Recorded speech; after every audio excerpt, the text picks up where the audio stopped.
Hello दोस्तों, स्वागत है आप सभी का आपका अपने चैनल बेसिक नॉलेज में। दोस्तों आज हम लोग इस वीडियो में हिंदी का टॉप 40 ऑब्जेक्टिव क्वेश्चंस देखने वाले हैं। जी हाँ दोस्तों, और ये सारे सवाल दोस्तों आप लोग पाठ्य पुस्तक से, आप लोग पता है आप लोग पाठ्य पुस्तक से काफी सारे ऑब्जेक्टिव सवाल पूछ जाएंगे। चलिए देख लेते फटाफट से। जो 22 तारीख का एग्जाम होगा उसलिए काफी महत्वपूर्ण प्रश्न है। सभी को शेयर करते हैं, सभी को पता चलो। दोस्तों मैं पहले ही बता देता हूँ, एक दो बच्चे ऐसा होता है कि एक दो वीडियो देखते हैं और बोलते सर आपका एक दो भी क्वेश्चन नहीं मिला। ठीक है, मैं जितना वीडियो अपलोड करता हूँ सबको देखिए, एग्जाम बहुत बढ़िया जाएगा। और एट लास्ट दोस्तों आप लोग ही कमेंट करेंगे जी सर आपके चैनल से पढ़ करके 90% नंबर लाए हैं। तो बस पढ़ो, मेहनत करो। ठीक है, नेगेटिविटी का साथ छोड़ के पॉजिटिविटी के साथ आओ और पढ़ो, आगे बढ़ने का तैयारी करो। चलो दोस्तों देखते हैं क्या क्या सवाल है, फटाफट से एक एक को आप लोग देख लेते हैं।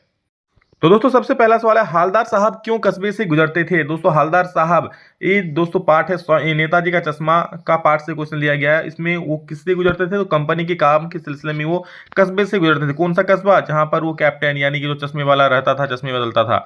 नेताजी का चश्मा पार्ट में कैप्टन कौन है दोस्तों, तो कैप्टन यहाँ पर हालदार साहब नहीं दोस्तों, कैप्टन यहाँ पर क्या हो जाएगा, चश्मे वाला कैप्टन होगा। ठीक है, ऑप्शन नंबर बी बिल्कुल सही उत्तर हो जाएगा। नेक्स्ट क्वेश्चन, नेताजी का चश्मा पार्ट में पान वाला उदास क्यों हो गया। दोस्तों इसमें पान वाला उदास क्यों है, क्योंकि कैप्टन की मृत्यु हो गई थी दोस्त, समझ रहे हो, इसलिए पान वाला क्या उदास हो गया था।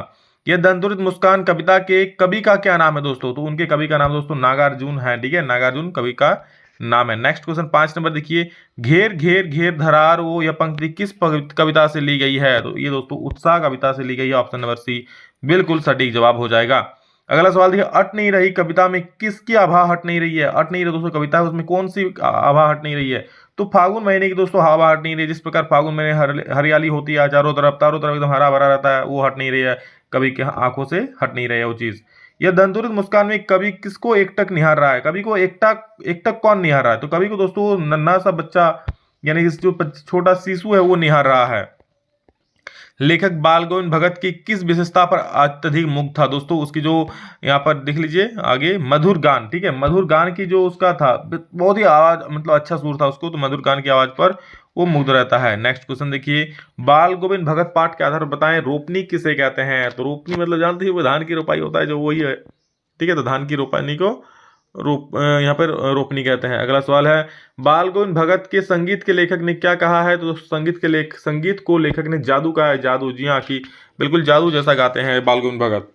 बाल गोविंद भगत कौन से माह में प्रभातियां शुरू करते थे दोस्तों, प्रभातियां यानी कि सुबह ही निकल जाते, नदी में नहाते, फिर गाना गाते, पहाड़ों से पगडंडी से घर आते।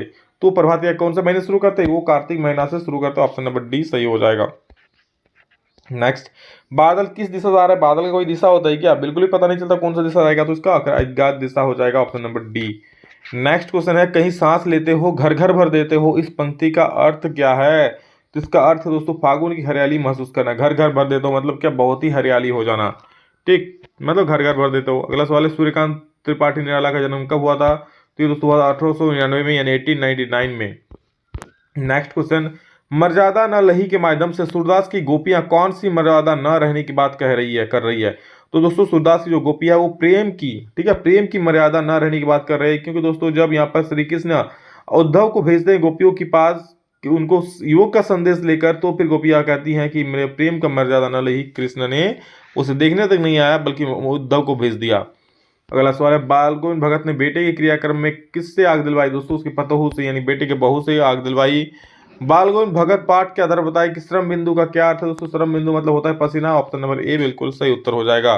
अगला सवाल है, तेरी गठरी में लागा चोर मुसाफिर जाग जरा पंक्ति में किसके कहानी से ली गई है, दोस्तों ये ली गई है, आप लोग देख लो, बाल गोविंद भगत कहानी से ली गई। ठीक है, इसका अर्थ होता है दोस्तों कि तेरी गठरी में लगा चोर, यानी कि आपके बीच अगर कोई गलत व्यक्ति पड़ गया है तो उसका साथ जल्द से, या देखिए चोर मुसाफिर जाग रहा है यानी जाग जाओ, अगर आप गलत संगत में हो तो जाग जाओ, वहां से हट जाओ। बाल गोविंद भगत की संगीत साधना का चरम उत्कर्ष कब देखा गया, जब दोस्तों उसका इकलौता बेटा मारा गया तब। उत्साह कविता किन अर्थों की ओर संकेत करती है, दोस्तों वो ललित कल्पना, क्रांति, चेतना के साथ नवनिर्माण, संचार की ओर क्या करती है, यह संकेत करती है। नेक्स्ट क्वेश्चन, जलजात का अर्थ क्या होता है, जलजात मतलब दोस्तों कमल के फूल होते हैं। ठीक है, आप समझ रहे हो, कमल के फूल होते हैं। अगला सवाल है हम लोग का, देखो क्या, नागार्जुन ने फसल के लिए किन आवश्यक तत्वों की चर्चा की है, दोस्तों फसल के लिए नदियों का पानी भी जरूरत है, किस्मत किसानों की मेहनत भी जरूरत है, और मिट्टी का गुणधर्म और सूर्य की किरणें भी चाहिए, यानी सभी इसका सही उत्तर हो जाएगा। कितने साल तक हवलदार साहब काम के सिलसिले में उस कस्बे से गुजरते रहे, तो दोस्तों करीब 2 साल तक। जी हाँ दोस्तों, 2 साल तक उस हवलदार साहब उस काम के सिलसिले में उस कस्बे से गुजरते रहे, और हर रोज मतलब जब भी गुजरते देखते हैं कि उस चश्मे पर यानी सुभाष चंद्र बोस जी के चश्मे पर नया चश्मा लगा हुआ है। ठीक है, बाल गोविंद भगत किसको साहब कहते थे दोस्तों? बाल गोविंद भगत कबीरदास को साहब कहते थे, ठीक है। किसको साहब कहते थे?